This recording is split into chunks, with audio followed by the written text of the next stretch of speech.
проводим второй наш кейс на кафедре хирургических болезней номер 2, который является тематическим. Сегодня вам будет представлена задача, которую вы прочитаете и поэтапно будете решать. Значит, мы разделились на две группы. Значит, ваша группа будет обсуждать. Обсуждение будет записывать у нас Мавлида. И у нас есть ведущий Маруф Олимин. Вот, садитесь, пожалуйста. Значит, ваша задача заключается в том, что вы должны прочитать задачу и поэтапно ее решить. Выбрать правильный ответ. И каждая из ваших групп будет выступать, да, на обсуждении. Пожалуйста, кто будет читать? Я читаю. Вот.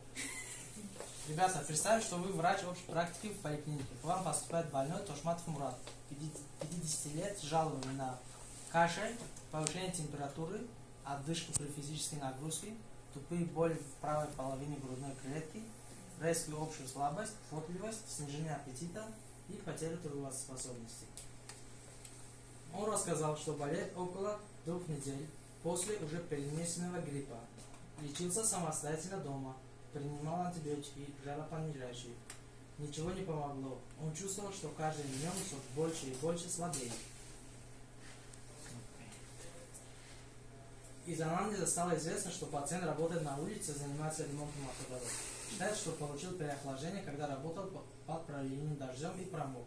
Из перенесенных болезней в детстве был туберкулез лимфоузлов, который полностью был излечен, по его словам. Также в 24-летнем возрасте ему была выполнена аппендэктомия, осложненным местным перитонитом. Женат, имеет 3 детей. При осмотре больной нормосклинического телосложения грудная клетка участвует в терапии дыхания, однако правая сторона несколько отстает. Частота дыхания 20 минут. Пальпаторно отмечается болезненность по ходу 7-8 ребер справа. Перкуторно притупление в проекции нижней доли справа. Аускультативно в нижней доле правого легкого выслушивается резко ослабленное дыхание. В верхних отделах дыхание жесткое. В левых отделах редкие хрипы на фоне визикулярного дыхания. Со стороны сердечно-сосудистой системы тон сердца ясный, ритмичный, пульс 90 ударов в минуту, артериальное давление 110 на 70. Со стороны органов желудочно-кишечного тракта и мочеполовой системы без нарушений. Ваша тактика. Какова будет ваша тактика? Вот представим, что к вам обратился больной с какими-то жалобами. При осмотре вы увидели все эти изменения. И что вы будете делать? Первое — это консультация терапевта-пульмонолога, консультация фтизиатра и обследование больного. Обсуждаем. Консультация фтизиатрия. Две группы, давайте. Две группы обсуждают. Сначала первая группа между собой обсуждите. Вторая группа, потом один человек выступает и говорит.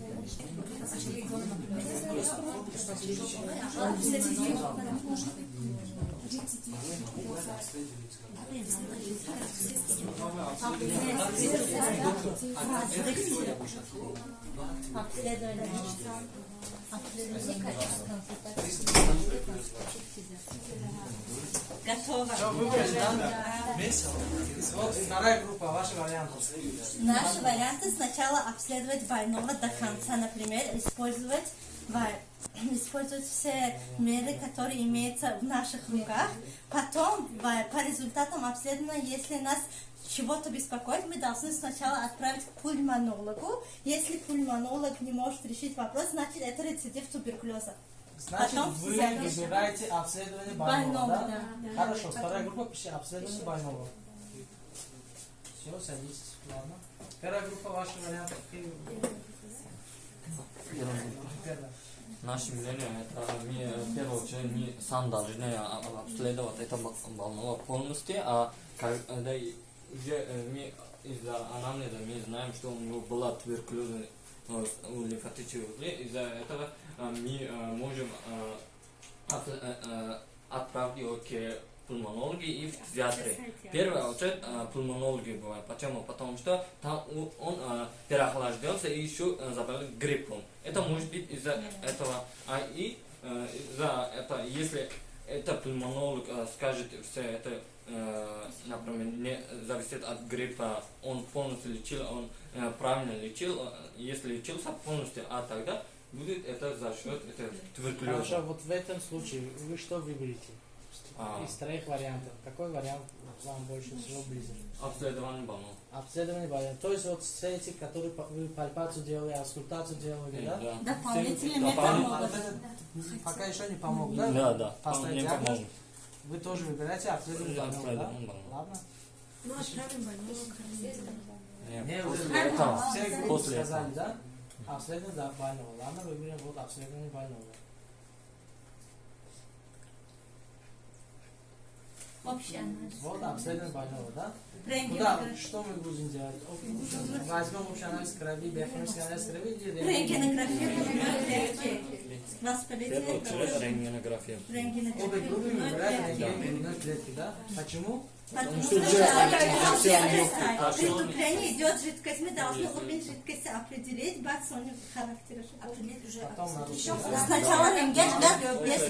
Если мы подтверждаем, что там чего-то есть, жидкость, потом анализ для Для уточнения этого состава жидкости, потом анализ. Вот рентген сделали, да? Вот рентген, вот картина. С правой стороны Про- нижняя доля. Вот картина. Что например? Обсуждаем, да? Да, правая сторона нижняя доля.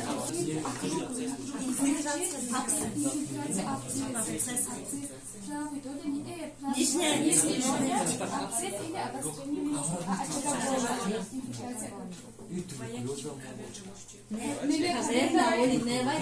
Внутри грудной боли, просветление вещи, или горизонтальный Группа, пожалуйста, ваше мнение. Что вы видите? мы видим абсцесс нижней доли правого легкого. Хорошо, ладно. По какому признаку вы поставили тут абсцесс нижней доли? Округлый тень, четкая граница, потому что при абсцессе имеется пиогенная капсула. Это ведет нам, что на рентгене четкая граница образуется. Вот вокруг инфильтрат тоже показывает, что воспалительный процесс. Гнойный, мы из анамнеза уже собрали симптомы интоксикации с абсцесс, короче. Посмотрим. Первая группа. Да. Хорошо. Мне тоже там было абсцесс легкого, потому что там уже он имеется капсулы и инфильтрационной формы, это распространение. Да, распространение. Средостение соник в здоровую сторону смещается, это тоже признак. В здоровую сторону. Вот на обзорной рентгенограмме грудной клетки легочные поля слева без изменений, да? Были без изменений. Справа в нижней зоне имеется округлое образование с неровными нечеткими контурами, а также обширная зона инфильтрации по периферии с охватом всей нижней доли. Признаки скопления жидкости сомнительные. Средостение не смещается. Да, это то, что сказали.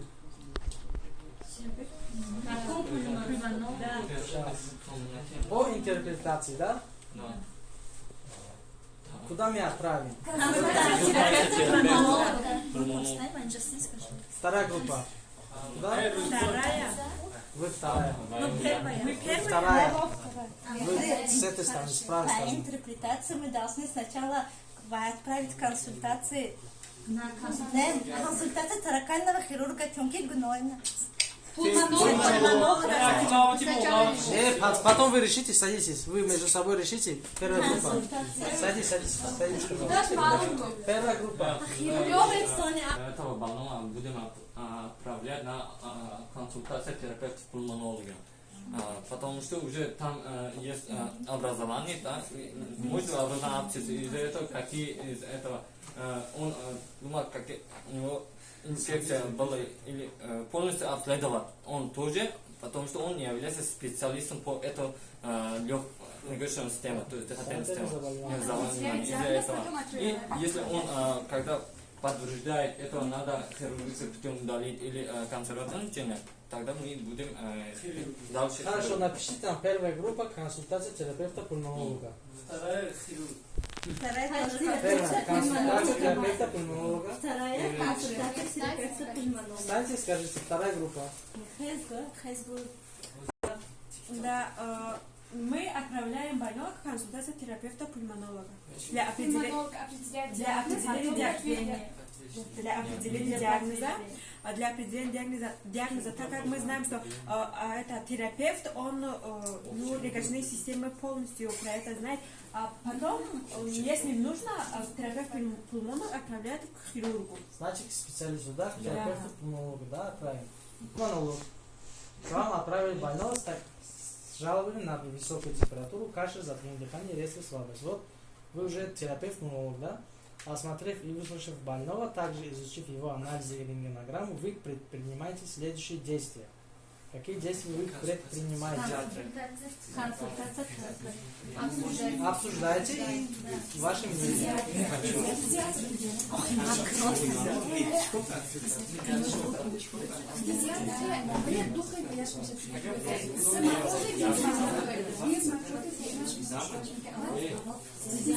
Первая группа готовы? Да. Ваше мнение. Наше мнение, после этого у меня консультация педиатра. Вы выбираете консультацию педиатра. Почему? Потому что уже когда все посмотрят все эти анализы, рентгенограммы, и он еще знает про анамнез этого больного. То есть он было заболевание туберкулезом. Из-за этого может быть он еще рецидивы этого туберкулезные заболевания. Хорошо. Вы рентген посмотрели, знаете, рентген не видно, да, то, что рецидива есть или нет. Они закончили? Да, там было абсцесс в форме, инфильтративной форме, это заболевание легких был, но мы еще не знаем, за счет чего он образовался, например. Хорошо. Туберкулезный или гриппозный заболевание. Понятно. Напишите, первая группа выбирает консультация фтизиатра. Консультация фтизиатра напишите. Вторая группа. Кто? Что В вы выберете? основном здесь диагностика туберкулеза показывает, что туберкулез чаще встречается в верхних долях легкого, поэтому мы выбираем консультацию таракального хирурга, потому что у больного нижняя доля, инфильтрация и признаки абсцесса. При туберкулезе ночная температура будет, если туберкулез рецидивируется, ночная температура будет, холодный липкий пот тоже ночная температура субфибрильная, здесь фибрильная.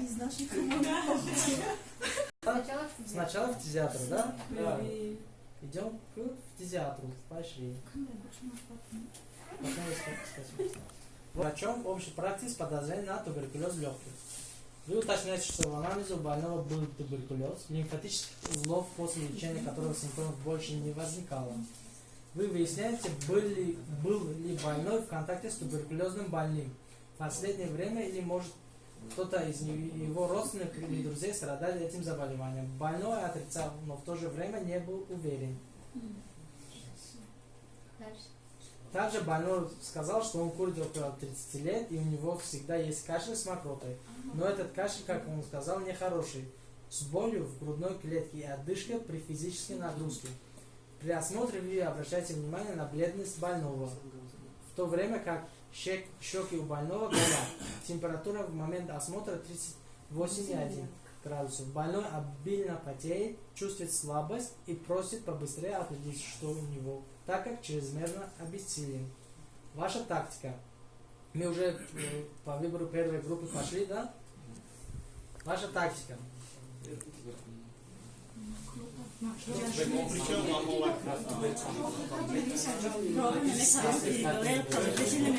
Вторая группа уже ваше мнение, все, консультация к хирургу. Первая группа. Давайте первая группа. Выбираем.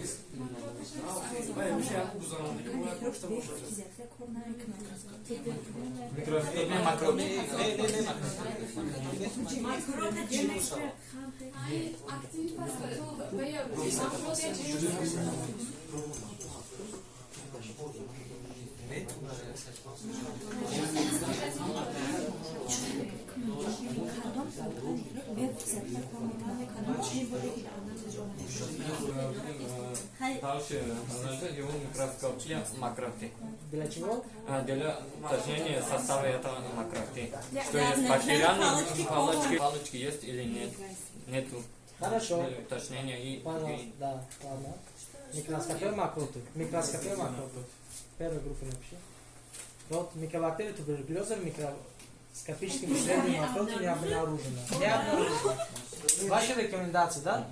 Что вы будете потом делать? Вот не обнаружено. Еще что будете делать? Ваши дальнейшие тактики будет уже отправить его к хирургам, пульмонным хирургам. Почему? Потому что уже там не обнаружение туберкулезной палочки, и дальше это не нужно это определять, например, туберкулезную пробу, потому что он заболел. Вдруг у него закрытая форма. Фактически там Мокрота, туберкулез. Мокроте иногда не бывает, да? Лекин Да, эксперт но- показывает даже при закрытой форме полумертвых микобактерий туберкулеза. Они Как сделали? Правильно имеете в виду, потому что риск там есть. Если я убил более маленький, заражение, поэтому если абсцесс прорывается, чито он же Который туберкулез ходит дома, ходит Хамы уже ходили заражение. да, да? Если вы хотите, вы можете посмотреть, если будет вдруг лечить больного от туберкулеза, что с ним будет. Просто ради интереса можем пойти посмотреть, да? Если хотите. Просто для съемки. Если вы сказали, что у него туберкулез, да, на основе месяца рентгенограмм легких, увеличение прикорневых лимфоузлов, данных туберкулиновой пробы являющейся слабоположительной и данных микроскопии мокроты может быть, это закрытая форма заболевания, а также анамнеза больного, то, что у него был туберкулез лимфоузлов в прошлом, вы решаете, что у больного все-таки есть туберкулезный процесс в легком, госпитализируете его в отделении фтизиатрии для проведения консервативного лечения, да? Дальше. Исход Это просто, лечения. если вы так решили. Исход. Вот в результате вашего лечения у больного отмечается ухудшение состояния на 8 комплексных терапий дренирования плевральной полости. У больного на фоне сильнейшей интоксикации развивается острая дыхательная недостаточность, и он умирает на 14 дней в сутки после госпитализации в результате психического процесса. Это не ура, потом комментарий, да, читаем. Фиксацию данных обследований и основываясь на анализе перенесенного туберкулеза, последний правильный диагноз, в результате на лечения больного был летальный исход, да? Вы таракальный круг, вам отправили больного тошмату. У больного отмечается картина выраженной интоксикации. Вы уже про больного все знаете, да? Не обязательно вот это все читать, да? Читать хорошо. Качество с трудно отделяемой мокроты, одышка при незначительной нагрузке, объективно наружный покрой бледный, выражение лица больного страдальческое, потому что он в фтизиатрию ходил, пришел, понижение питание, дыхание через нос свободное, одышка в покое, частота дыхания 24 удара в минуту, было 20, сейчас 24. Одышка нарастает. Нарастает. Правая половина грудной клетки несколько отстает в акте дыхания уже, перкуторно над левыми легкими, слева легочной звук, справа притупленный в средней и нижней зоне. Было в нижней зоне, да, уже и средней зоне, да? Вот. Аускультативно слева дыхание везикулярное, жесткое, хрипов нет. Справа резкое ослабление везикулярного дыхания в средней и отсутствие нижних задних отделов. Все. Ваша тактика. Фтизиатру уже не отправим, да? Поставить предварительный диагноз и дополнительное обследование. Предварительный диагноз. Можно рентгена. Хорошо, у кого есть уже предварительный диагноз? Предварительный диагноз. Предварительный Хорошо. диагноз. Вторая группа готова? Вторая мы. Да. У нас поставим предварительный диагноз, потому что для опытного врача хватит Ваш состояние. диагноз какой? Абсцесс нижней доли правого легкого в стадии инфильтрации. Вторая группа. Во второй группе напишите. Вторая группа. Справа. Да. Написали, да? А диагноз тоже написали? Все, первая группа. Диагноз. Абсцесс нижней доли правого легкого в стадии инфильтрации. Первая группа. Мы тоже так думаем, то есть это диагноз был. Согласны. Одинаково, согласны. У вас тоже такой вариант, Да. да? Хорошо, садитесь, ладно. Все-таки мы пойдем дополнительные методы исследования, давай? Или не надо? Давайте, предварительный диагноз. Хорошо, предварительный диагноз. Вот. Вот. Предварительный диагноз. Эхинококковая киста легких, раковый перитонит, пневмонит, туберкулезная Острая карцинома инфекционная деструкция нижней доли мешала. Инфекционная деструкция нижней доли. Сразу выбери. Да, четвертый. Потом, ладно. Хай поем, куне дига не Не, станет. не. 4 все. Хай, Всё. четвертый. Предварительный диагноз. Острая инфекционная деструкция нижней доли правого легкого. На основе клинической картины и полученных дополнительных данных обследования данный диагноз является наиболее близким к истине. Да? Но дальнейшая ваша тактика.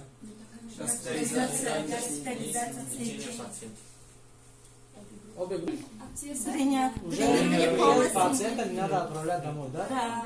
Потому что усугубляется процесс. Процесс. Наше дыхание просто громад. Бронхоскопию и далее назначить. Что такое санационная бронхоскопия, знаете? Бронхоскопия. С помощью бронхоскопа удаляем гноя, Из гноя, просвета бронха. Из просвета бронха. Очищаем бронхи. Очищаем бронх. И дальше вводятся антибиотики. Да? Хай, но уже Хорошо. Для- Санационную бронхоскопию сделали, назначили высококалорийное питание, да? Комбинированную антибактериальную терапию с учетом чувствительности к антибиотикам. Как определяется чувствительность к антибиотикам? Бактериальный пассив, да? Мука, бронхолитики. Что, какие препараты? ацетилцистеин, антиателитические ферменты для разжижения мокроты. Син хемотриксин. Трицин. Это карбон. доктор терапия витаминов. Ингаляционная терапия. Как делается ингаляционная терапия? Слава. Дексаметазоном и эуфилином.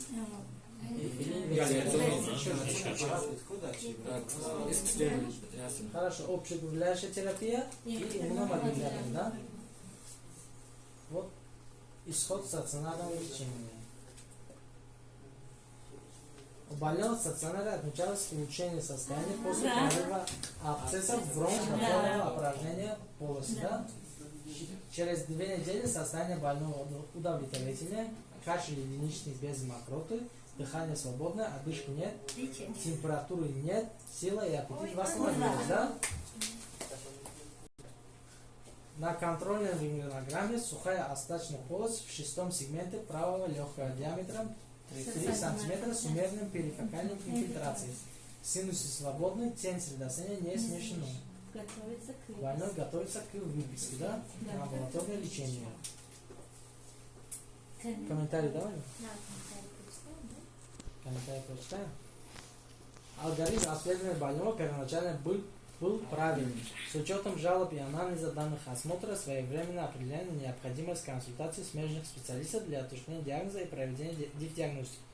После проведения дополнительных методов исследования, таким как бронхоскопия и КТ легких, был поставлен правильный диагноз. Но мы бронхоскопию и КТ легких не делали. Без этого уже поставили диагноз. Да? Это дополнительный исследование был, да? Да. Уже без этого поставили диагноз. Острая инфекционная деструкция легких с обсидированием нижней доли правого легкого. Всегда нуждается в комплексной терапии в стационарных условиях. В результате такого лечения ваш пациент был успешно вылечен. Данный путь позволит своевременно провести адекватную терапию тяжелому больному и является оптимальным путем. Молодцы, все правильно. Обе группы справились нам отлично. Да? Шут, а то?